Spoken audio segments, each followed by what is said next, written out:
కారణంగా ఆల్మోస్ట్ 20-21 సంవత్సరం వరకు సంసార జీవితం కూడా స్వామికి అంత పూర్తవుతుంది మొత్తం. అయితే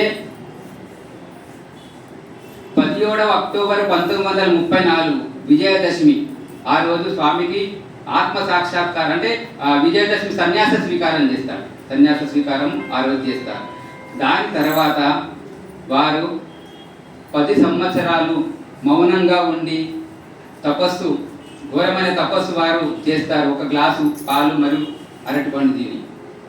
అయితే వారికి పూర్ణసిద్ధి ఎప్పుడు పొందుతారు? ఆత్మ సాక్షాత్కారం 27 సెప్టెంబర్ 1944 తారనామ సంవత్సర అశ్వయుజ శుద్ధ దశమి అంటే విజయదశమి రోజు వారు ఆత్మ సాక్షాత్కారాన్ని పొందుతారు 1944. అంటే శ్రీవారికి ఆడలి 30-32 ఉన్నప్పుడు ఆత్మ సాక్షాత్కారం పొందినప్పుడు. అదే సంవత్సరంలో కూడా 23 డిసెంబర్ 1934 అంటే రమణ మహర్షి జయంతి రోజు ఆశ్రమ స్థాపన జరుగుతుంది. ఇనమడుగు సత్యానంద ఆశ్రమ స్థాపన. అక్కడి నుంచి స్థాపన నుంచి 44 వరకు 10 ఏళ్ళు అక్కడనే వారు తపస్సు, మౌనము, దీక్ష ఇవన్నీ జరుగుతుంటాయి. ఇంకొకటి, వారు మౌనమే ఉన్నా కానీ ఎక్కడన్నా పిలిస్తే బాగా వెళ్ళకపోతారు కానీ వారు భగవద్గీత ఉపన్యాసాలు ఇచ్చేవారు అప్పుడు కూడా. అంటే మన జీవిత చరిత్ర ప్రకారంగా 10వ ఏప్రిల్ 1939 వెంకటగిరి నెల్లూరు జిల్లాలో గీతో సప్తాహం జరుపుతారు అప్పుడు వారు. మరి ఇంకొకటి 1944 ఎప్పుడైతే రమణ మహర్షి దగ్గరికి వెళ్తారు అప్పుడు నేను ఒక పత్రిక స్టార్ట్ చేస్తాను, మా మంత్లీ మ్యాగజైన్ అంటే స్పిరిచువల్ మ్యాగజైన్. దానికి ఏం పేరు పెట్టాలంటే విశ్వమీమాంస పేరు పెట్టాలి. రమణ మహర్షి వారికి ఆదేశం ఇస్తారు.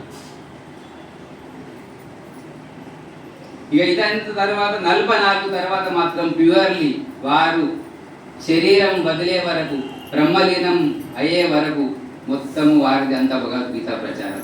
అంటే 44 నుంచి 1996 ఎన్ని సంవత్సరాలు చేయండి మొత్తము తన చివరి శ్వాస వరకు మొత్తము.